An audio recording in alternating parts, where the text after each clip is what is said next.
Bonjour à tous, j'ai à cœur de vous faire une petite vidéo, enfin petite, je sais déjà qu'elle sera assez longue, pardonnez-moi d'avance, euh, pour la consolation de beaucoup qui ont perdu des proches, qui sont décédés. Euh, je vais vous parler de l'espérance de la résurrection, de la victoire sur la mort, de la victoire sur Satan, de la victoire sur tout ce qui nous tire vers le bas. Et d'abord, on va écouter une partie d'un chant de louange. C'est un chant sur un CD de Jeunesse en Mission et qui s'appelle Il régnera.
Et oui, il régnera, il régnera.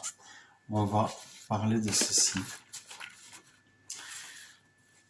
Alors, tout d'abord, le Messie, le roi qui doit revenir, que nous attendons, Jésus, Issa pour les musulmans, Yeshua, eh bien, pour nous, les disciples de Jésus, on peut l'appeler Yeshua, c'est son véritable nom en hébreu, eh bien, ses disciples lui ont demandé quand est-ce que tu vas revenir, quand est-ce que tu vas rétablir le royaume d'Israël. Eh bien, à cette période où l'on approche de la fête des trompettes, on peut être tenté de dire c'est maintenant que Jésus va revenir, ou c'est au moins peut-être en 2023 ou 2024, 2025, mais à la fête des trompettes. On peut être tenté de dire ça. Mais en fait, il faut bien comprendre que Jésus leur a dit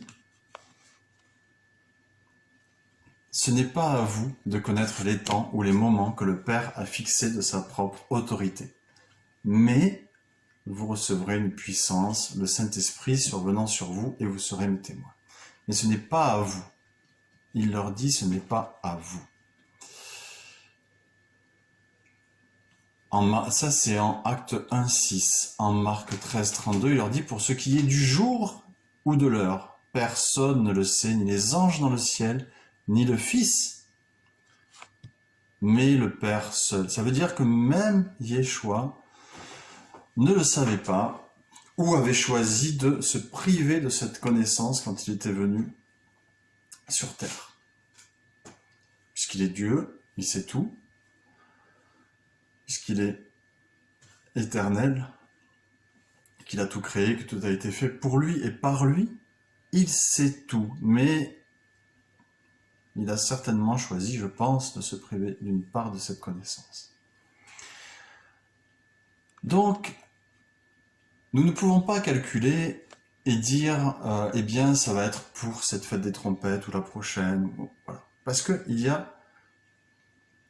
a donné un calendrier terrestre, mais il y a aussi un calendrier céleste. Et il y a certainement dans le ciel une fête des trompettes qui correspond dans les faits à la fête des trompettes sur Terre, mais qui ne correspond pas au niveau du calendrier. Au niveau des dates, ce n'est pas les mêmes, puisqu'on ne peut pas le savoir.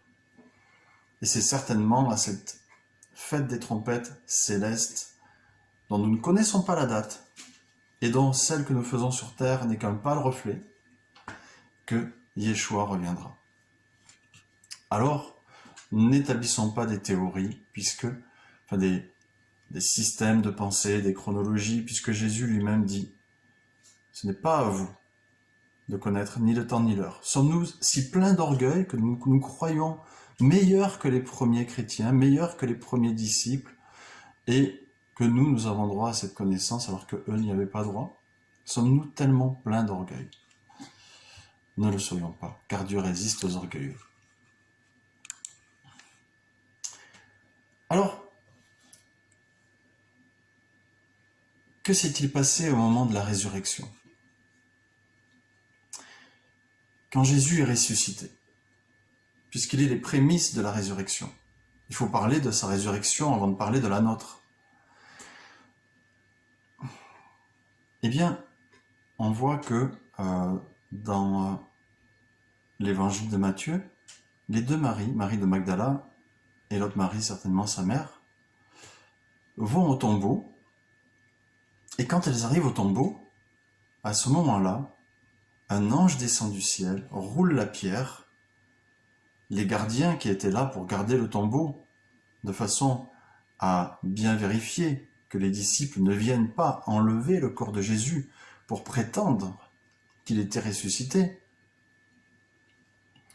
eux sont frappés de stupeur et ils tombent comme morts, dit le texte.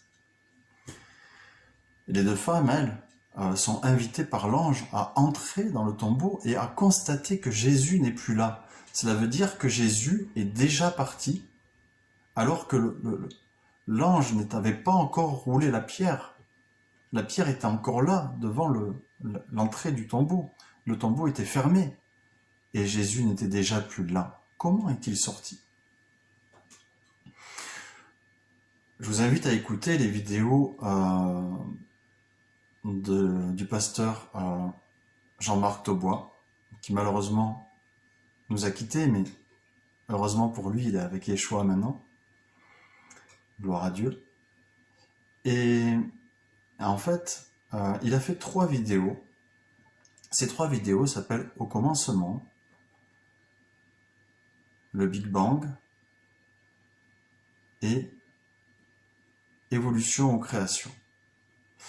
Vous irez sur sa chaîne YouTube, Keren, K-E-R-E-N, et vous trouverez dans les playlists ces 3-4 vidéos, où il explique bien les choses, parce que c'était quelqu'un qui s'intéressait à la science, à la biologie, à beaucoup de choses, et il nous parle de la façon dont est constitué le corps, des atomes,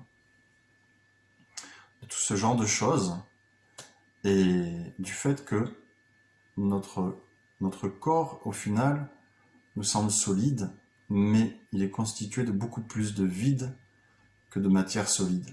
Et pourtant, tout est lié ensemble, et mon doigt ne peut pas transpercer ma main, mon doigt ne peut pas transpercer la table, et pourtant, si on pouvait voir ce dont tout cela est constitué, nous ne comprendrions pas pourquoi ça ne passe pas. Jésus, lui, n'avait pas ce problème. Il pouvait passer avec son corps, parce que quand il a été ressuscité par papa, quand papa l'a ressuscité, son corps a été transformé en un corps glorieux. Au point que il avait des capacités que notre corps devrait avoir. Et je pense que le corps que Adam et Ève avaient au Jardin d'Éden avait ces capacités. Il faut pour ça, pour s'en rendre compte, chercher dans l'hébreu le sens du mot peau, qui était utilisé dans la Genèse. Et quand vous trouvez le sens du mot peau, vous allez comprendre beaucoup de choses.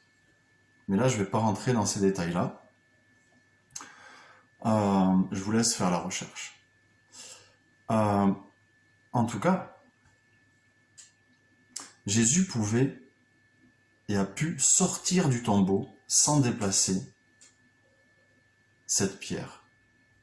Et ensuite, Marie a pu saisir ses pieds. C'est écrit. Donc à la fois, il pouvait traverser la matière et à la fois, il pouvait être solide. Il pouvait, alors que les disciples se cachaient dans la chambre haute par peur des chefs religieux, eh bien, il pouvait entrer alors que la porte était fermée. Il pouvait manger et la nourriture ne tombait pas par terre, comme si c'était un esprit ou un fantôme. Pas du tout. Il n'était pas obligé de manger, mais il pouvait le faire pour prouver à ses disciples que c'était bien lui. Ce n'était pas un esprit ou un fantôme. Et voilà le type de corps que nous aurons quand nous allons, nous aussi, ressusciter si nous sommes morts. Si nous mourrons demain, un accident, un AVC, quelque chose de pas réjouissant, mais toujours est-il que si nous mourrons demain, ou dans 5 minutes, quand Jésus reviendra, alors nous allons le voir, transformé en un corps glorieux.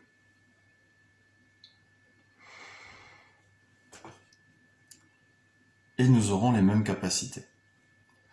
Alors, tout d'abord, je voudrais parler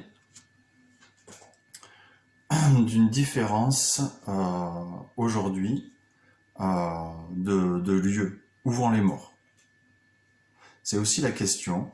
Donc, on va passer sur cette étape-là. Où vont les morts aujourd'hui? Pour l'instant, la Nouvelle Jérusalem n'est pas encore descendue sur terre. Le millénium n'a pas eu lieu. Les morts en Christ ne sont pas encore ressuscités. Nous allons y venir. Donc, les morts vont dans 2 endroits différents actuellement. Puisque la résurrection n'a pas eu lieu, les morts qui sont en Christ, qui ont donné leur vie à Yeshua, qui ont décidé de le suivre, eh bien, quand ils meurent, on les enterre.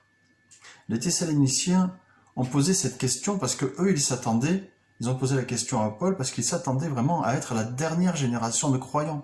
Ils pensaient que eh bien, Jésus allait revenir de leur vivant pour les chercher et les réunir avec lui et les emmener avec lui. Mais d'abord, ils ont commencé à voir des personnes parmi eux qui mouraient. Alors, ils se sont posé la question, ils ont écrit à Paul, ou ils lui ont envoyé quelqu'un pour lui poser la question. Écoute, qu'est-ce qui se passe? Nous commençons à flancher dans notre foi à cause de ces frères et sœurs qui sont décédés. Qu'en est-il d'eux? Est-ce qu'ils vont aller au paradis avec toi, avec Yeshua? Et Paul va leur répondre. Mais on va voir ça après. Et en fait, ce qu'il faut comprendre, c'est qu'on enterre le corps, on le brûle, on le donne à la science, peu importe. Ce n'est pas important. Ce qui est important, c'est que notre esprit va monter au paradis, auprès de Jésus, auprès de Papa. Nous allons être avec lui éternellement. Notre esprit, pas notre corps pour l'instant, notre esprit. Pas l'âme, parce que selon la conception biblique, l'âme, c'est le corps et l'esprit qui, unis ensemble, forment une âme vivante. L'âme, c'est la personne. La personne, c'est le corps et l'esprit.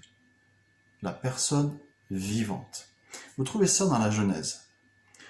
Le concept qui dit que l'âme est ce qui survit, eh bien, c'est la pensée grecque, la philosophie grecque, qui a pervertit la doctrine chrétienne. Et nous avons des pensées grecques, de philosophes grecs, qui ont non pas perverti la Bible, mais perverti la pensée et la doctrine des chrétiens, même des disciples. Je fais une différence entre chrétien et disciple. On peut être chrétien, on adhère, on s'est fait baptiser quand on était petit, on est sur la liste, mais nous ne sommes pas disciples. Un disciple, c'est quelqu'un qui obéit et qui met en pratique ce que dit son maître. Donc on peut être un disciple, mais avoir une mauvaise doctrine parce que influencé par cette pensée grecque. Il faut revenir aux choses bibliques, à la pensée hébraïque, à la pensée biblique. Donc regardez bien comment c'est écrit dans la Genèse et cherchez à comprendre la pensée biblique et pas la pensée grecque. Il faut évacuer tout ça. Donc c'est l'esprit qui monte et qui va être avec Dieu et avec papa. Et pour ceux qui ne sont pas morts en croyant en Yeshua, qui ne lui ont pas donné sa vie, eh bien ils vont au séjour des morts. Au séjour des morts, bibliquement, c'est un endroit sous terre. Donc cet endroit est appelé, suivant les cultures grecques ou latines, Hadès ou enfer. Nous pensons souvent que l'enfer, c'est l'endroit où, quand nous sommes morts, alors que nous sommes en état de péché, nous allons être torturés pour l'éternité par des petits diablotins qui vont nous piquer les fesses éternellement au-dessus d'un chaudron. Ça, c'est l'imagerie, l'imagination collective. Ce n'est pas du tout biblique, ce n'est pas du tout dans la Bible, et ce n'est pas du tout la pensée que nous a donnée l'Éternel. Absolument pas. Je ne sais pas d'où vient cette pensée de l'enfer de Dante ou de je ne sais quoi d'autre, mais c'est absolument faux. L'enfer, ce n'est pas ça. L'enfer et l'Hadès et le séjour des morts, ce sont la même chose.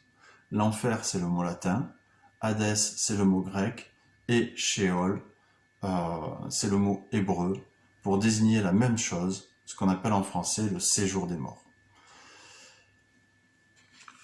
Donc, une fois ce fait établi, si vous ne me croyez pas, eh bien, vous avez des dictionnaires, et je vous invite à faire vos propres recherches. Mais cherchez bien, non pas la définition, parce que la définition, vous allez trouver le sens commun, mais cherchez l'étymologie.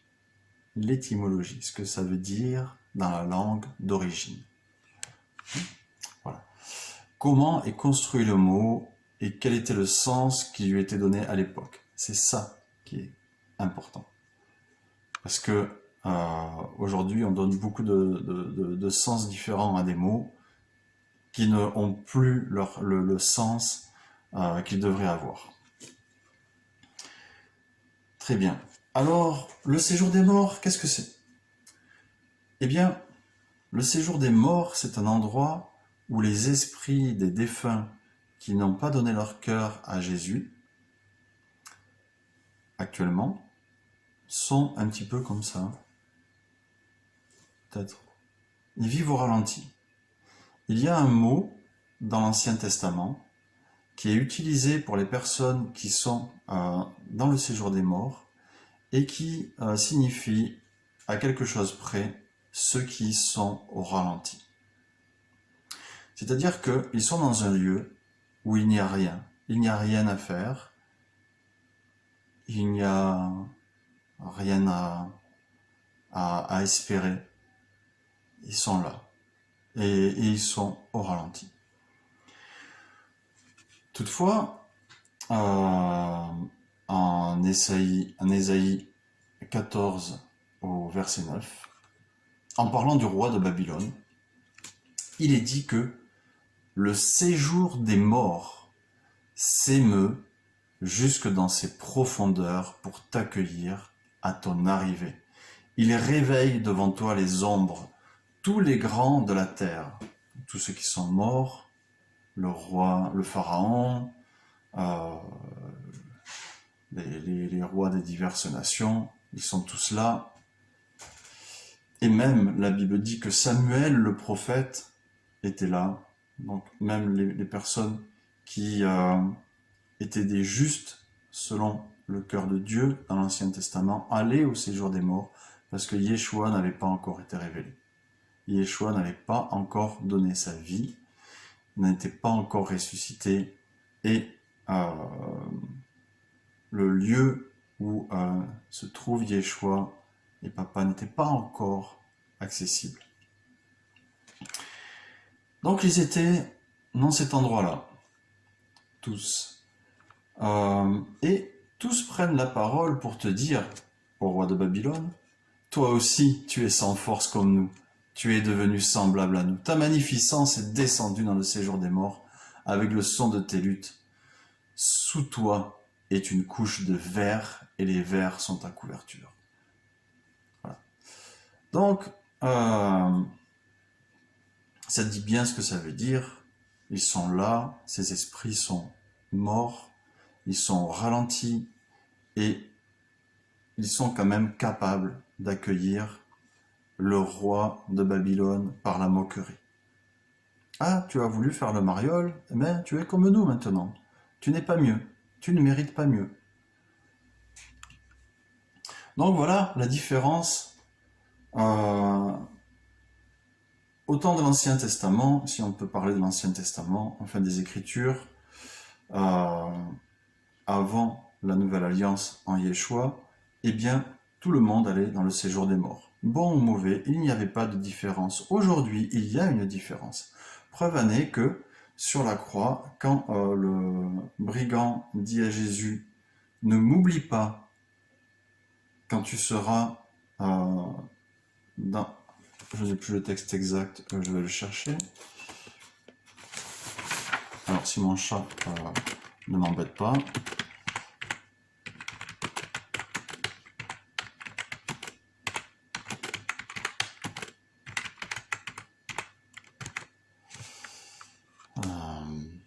Voilà. Souviens-toi de moi quand tu viendras dans ton règne. Jésus lui répondit, je te le dis en vérité, aujourd'hui, tu seras avec moi dans le paradis. Est-ce que Yeshua est un menteur? Mais non, il est la vérité et la vie. Donc s'il lui dit aujourd'hui, tu seras avec moi dans le paradis, ça veut dire tu vas mourir là maintenant, moi aussi, et nous allons nous retrouver tous les deux dans le paradis. Cela veut dire que si ce brigand y est allé, alors mon meilleur ami qui est décédé la semaine dernière, ton père, ta mère, qui croyait en Yeshua, ou qui peut-être, au dernier souffle, au dernier moment, a donné son cœur, même s'il ne pouvait pas parler, a donné son cœur dans son esprit à Yeshua, eh bien, ils sont au paradis. Avec lui. Maintenant, leur esprit y est. Quelle joie, quelle consolation. Merci, papa. Ah, alléluia. Ça me réjouit tellement de savoir que mes amis sont là-haut et que je vais les retrouver. Amen. Alors, je me suis perdu. Eh bien, oui. Donc il y a une différence maintenant entre les personnes qui sont mortes en Christ et ceux qui sont morts sans lui. Ceux qui sont morts sans lui, eh bien, vont au séjour des morts. Et nous allons voir qu'il y a encore une différence d'état et de choses qui vont se passer. Tout d'abord, Yeshua est allé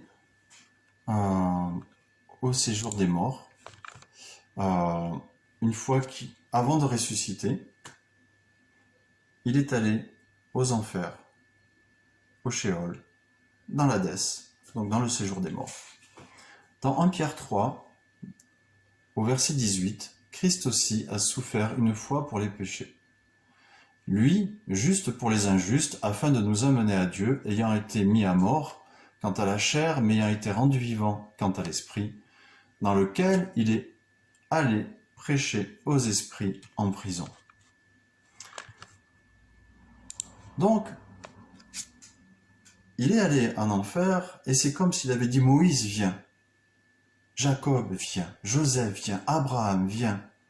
Isaac, Ismaël, venez. Venez tous. Il est venu les chercher.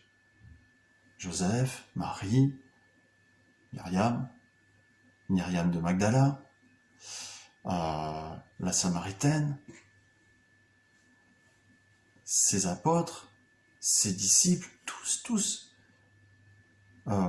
Ses apôtres et ses disciples, ils étaient déjà au paradis avec lui. Mais tous ceux qui sont décédés avant lui, avant qu'il donne sa vie, Jean le Baptiste, pardon.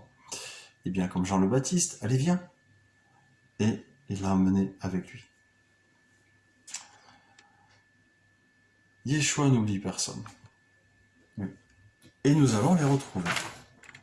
Alors, par rapport à la réponse que Paul a fait à ses frères et sœurs de Thessalonique, donc en 1 Thessaloniciens 4, il leur dit « Nous ne voulons pas, frères, que vous soyez dans l'ignorance au sujet de ceux qui dorment, afin que vous ne vous affligiez pas comme les autres qui n'ont point d'espérance.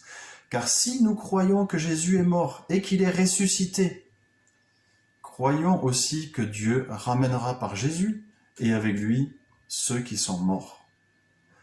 Voici en effet ce que nous vous déclarons d'après la parole du Seigneur. » Ça veut dire que Jésus a dit ça de son vivant. Mais ce n'est pas rapporté dans les évangiles. Donc, quelqu'un a dû le dire à Paul, ou alors Jésus est apparu à Paul et lui a dit « Nous, les vivants, restés pour l'avènement du Seigneur, nous ne devancerons pas ceux qui sont morts. Car le Seigneur lui-même a un signal donné à la voix d'un archange et au son de la trompette de Dieu. » Alors là, je ne vais pas vous faire une étude sur la fête des trompettes, mais vous pouvez le faire. « Descendra du ciel et les morts en Christ ressusciteront premièrement. Ensuite, nous les vivants, qui seront restés, nous serons tous ensemble, enlevés avec eux sur des nuées, à la rencontre du Seigneur dans les airs, et ainsi nous serons toujours avec le Seigneur. Consolez-vous donc les uns les autres par ces paroles. » Ça veut dire quoi? Ça veut dire que les personnes qui sont décédées, croyant en Yeshua, qui lui ont donné sa vie, qui sont au paradis maintenant avec lui et avec papa, au moment où Yeshua va revenir, où il va apparaître dans le ciel, et la Bible dit que tout œil le verra, eh bien, ils vont redescendre, leur esprit va redescendre, et leur corps va ressusciter. Mais attends, là tu es en train de me dire que le corps du roi David, le corps de Salomon, le corps de Jean, Pierre, Paul, Myriam, tous, ils vont ressusciter. Mais attends, mais ils sont poussière. Ils sont poussière. Ils sont même plus poussière. Oui, mais Dieu connaît chacun des cheveux de notre tête. Il connaît tout de nous. Et ça ne le gêne pas, lui. Il n'a pas besoin qu'on soit rassemblés dans un cercueil, qu'on soit bien conservé dans une urne. Il est Dieu ou il n'est pas Dieu? Eh oui, il est Dieu. Et de rien, il est capable de te recréer, de son souvenir de toi. Parce que pour lui, tu es toujours vivant. Ton esprit est avec lui. Et d'ailleurs, même nous sommes dans une position, dit la Bible, où nous sommes assis dans les lieux célestes en Christ. Donc, nous sommes en même temps ici et avec lui. Mais ça, je ne vais pas en parler maintenant. C'est pas le sujet. Donc, ça veut dire que les esprits des morts vont redescendre et que Dieu va recréer leur corps. Comment va-t-il les recréer? Est-ce qu'il va recréer celui qui est mort à 94 ans comme ceci? Non, il ne va pas le recréer comme quand il avait 94 ans. Est-ce qu'il va le recréer comme quand il avait comme quand il était un bébé, il faisait ah, bah non. Est-ce qu'il va le recréer quand il avait 20 ans? On ne sait pas, d'accord. Mais il va le recréer avec un corps glorieux.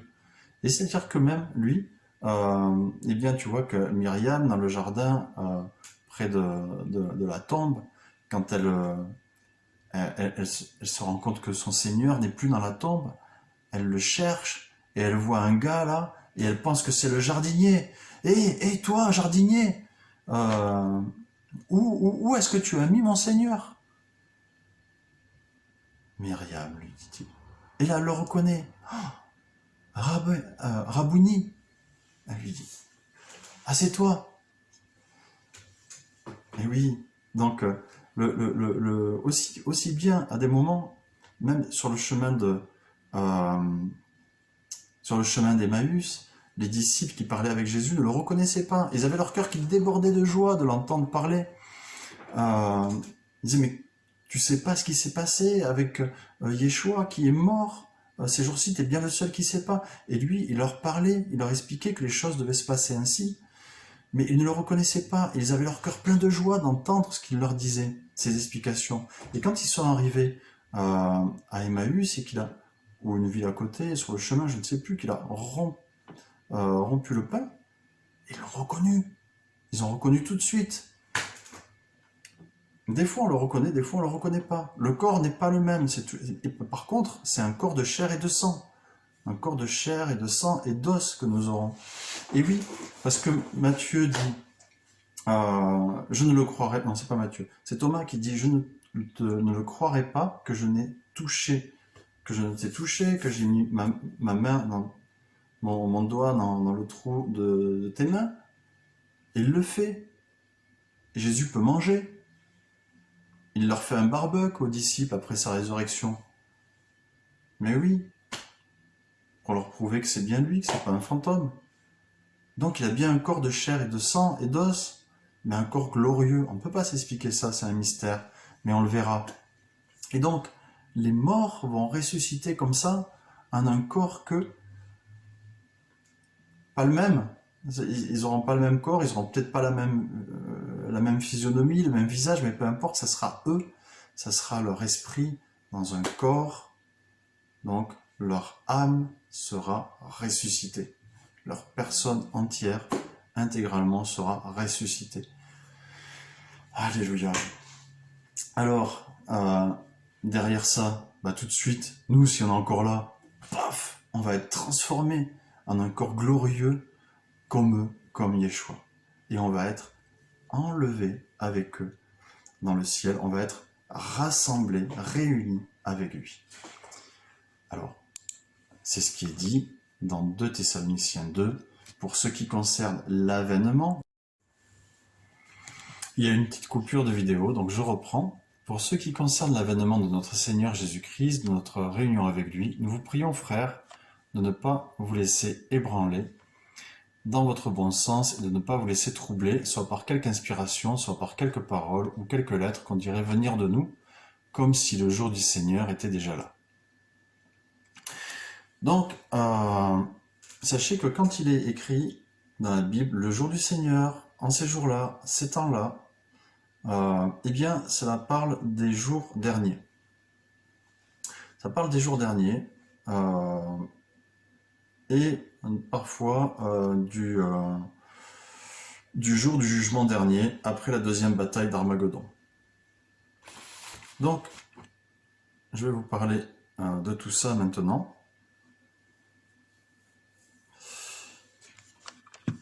En fait, va arriver un temps, et alors il faut faire attention, parce que nous ne pouvons pas avoir une chronologie stricte et ferme des événements, parce que Jésus nous dit que, comme on l'a dit au début, nous ne pouvons pas calculer. Alors on ne peut pas dire oui, mais ça c'est pas encore arrivé, donc Jésus ne peut pas revenir, il peut nous surprendre à tout moment. Mais toujours est-il que il y a quand même des choses qui sont mentionnées. Alors, il va nous falloir faire avec, et accepter que, malgré ce qui est écrit, eh bien, nous ne pouvons pas savoir, que nous pouvons être surpris par le jour du Seigneur qui viendra comme un voleur.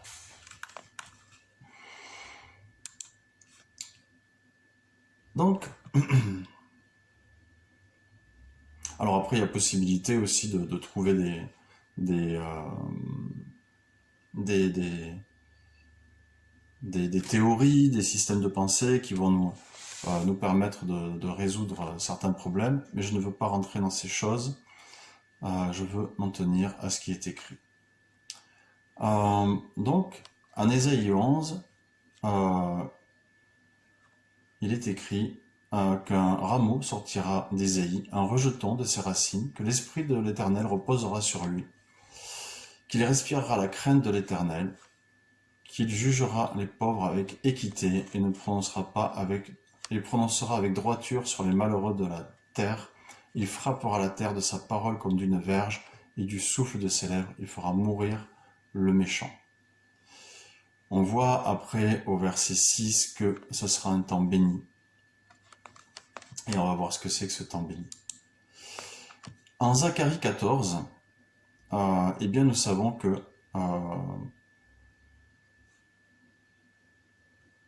Gog va se rassembler, Gog et Magog vont se rassembler, donc c'est les nations.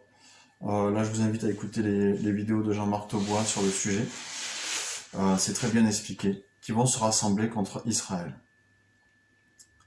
Et ce jour-là, où ces nations vont se liguer contre Israël pour la bataille d'Armageddon, eh bien Jésus va revenir et intervenir avant que ces nations, cette coalition de nations ne porte la main sur son peuple et sur Jérusalem. Et c'est écrit,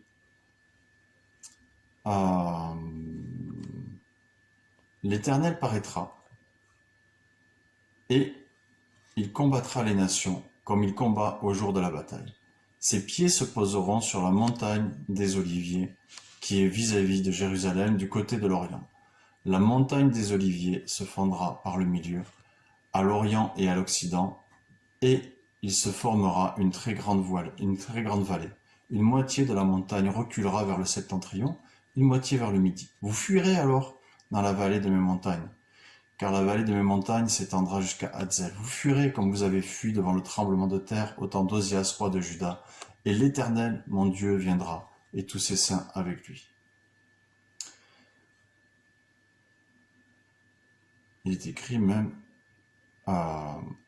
ce sera un jour de glace, un jour unique, connu de l'Éternel, et qui ne sera ni jour ni nuit, mais vers le soir, la lumière paraîtra.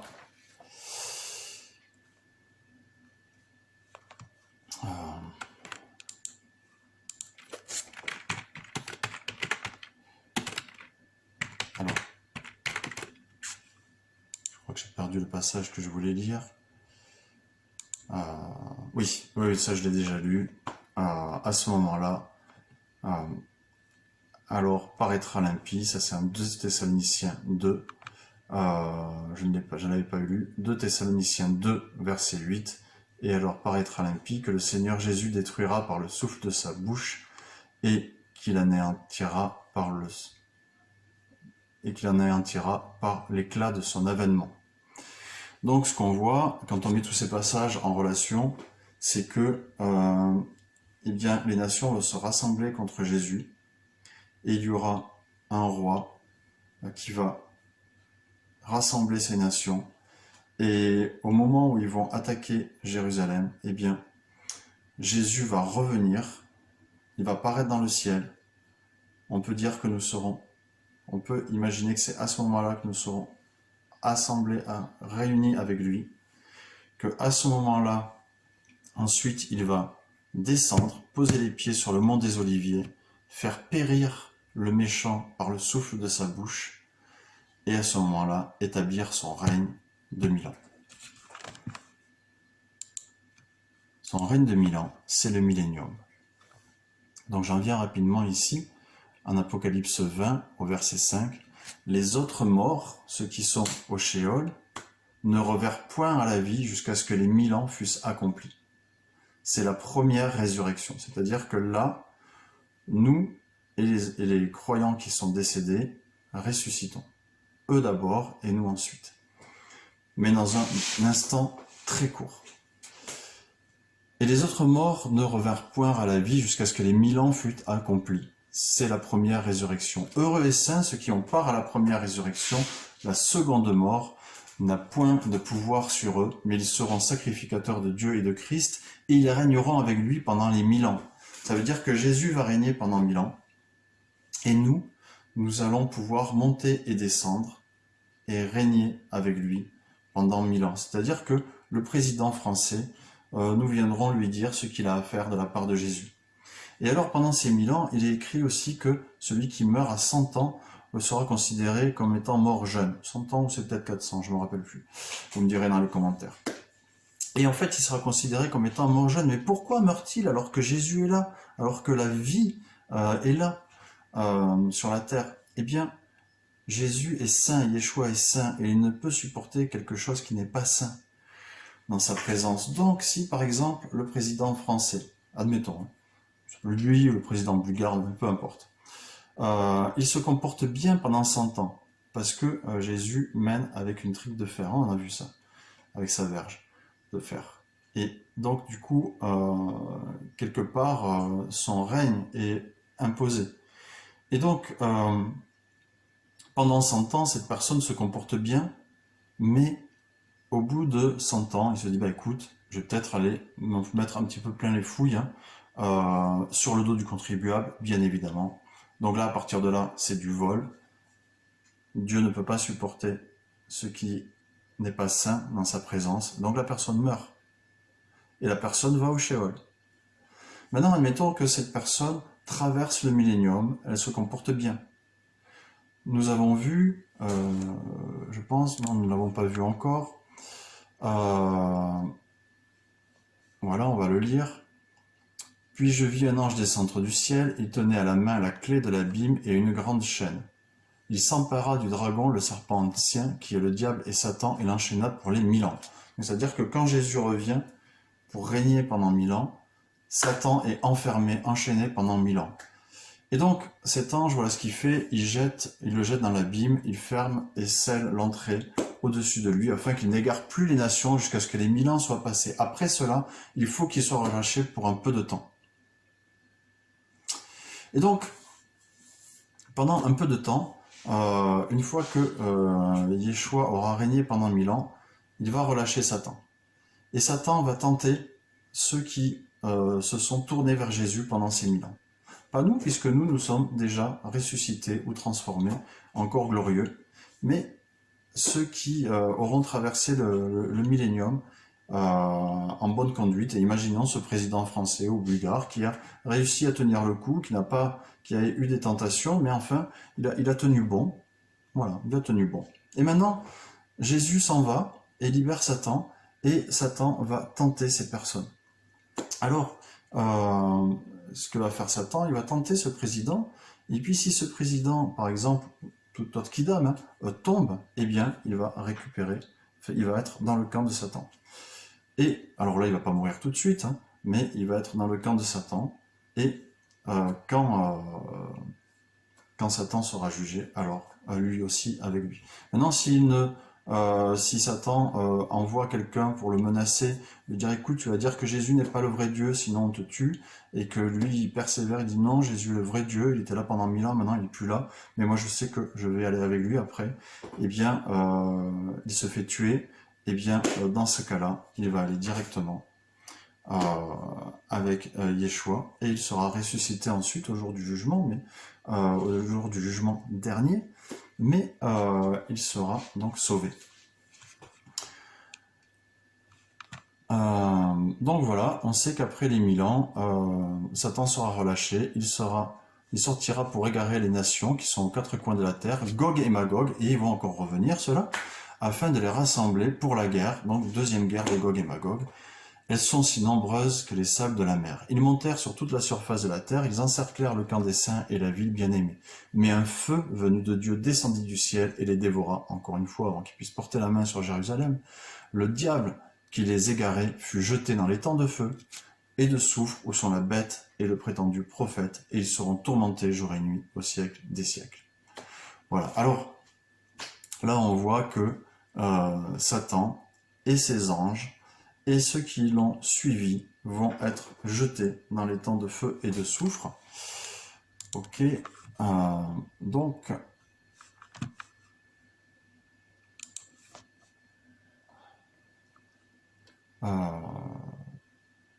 en fait, on sait que ce feu des temps et de soufre a été prévu pour Satan et ses anges et ceux qui l'ont suivi. Et au fait, les temps de feu et de soufre, ce n'est pas l'enfer. Jésus prend l'exemple de la Guéhenne et du feu, parce qu'en fait, à Jérusalem, il y avait à l'époque une vallée de la Guéhenne, ça s'appelait comme ça, et donc on y jetait les détritus, et on les faisait brûler, et ça brûlait nuit et jour, et ça puait, et ça sentait très fort. Et donc c'est une image de ce qui va arriver. Donc ça, c'est pas l'enfer. L'enfer, on a vu que c'est le séjour des morts, c'est le Sheol, c'est l'Hadès. Mais ça, c'est ce qui va arriver aux personnes qui seront qui auront suivi Satan. Et ces personnes, elles vont être ressuscitées. Donc c'est la deuxième résurrection, le jour du jugement dernier, où Jésus va juger toutes ces personnes qui sont mortes. Et la Bible dit que nous allons les juger aussi, que nous allons aussi juger les anges. Nous allons juger les anges. C'est important de se comporter de façon digne, parce que nous avons une grande responsabilité. Et cette responsabilité sera aussi d'envoyer ces personnes eh bien, dans ce lieu où ils seront privés de Dieu pour l'éternité. C'est-à-dire, ce n'est pas tu es mort, tu disparais, tu n'existes plus. Parce que sinon, vis ta vie, mange, bois, et puis meurs, et puis on s'en fout en fait. D'accord? Puisqu'après, il n'y a rien. Mais là, il y a quelque chose, il y a un lieu de souffrance éternelle. Et cette souffrance, c'est pas des petits démons qui te piquent les fesses, puisque eux-mêmes, ils sont tourmentés. Non, c'est le fait d'être seul, séparé de Dieu, séparé de Yeshua, d'avoir cette soif éternelle, ce désir éternel, et d'être là dans ce lieu de souffrance pour l'éternité. Et crois-moi, l'éternité, ça n'a pas de fin. Ça n'a pas de fin.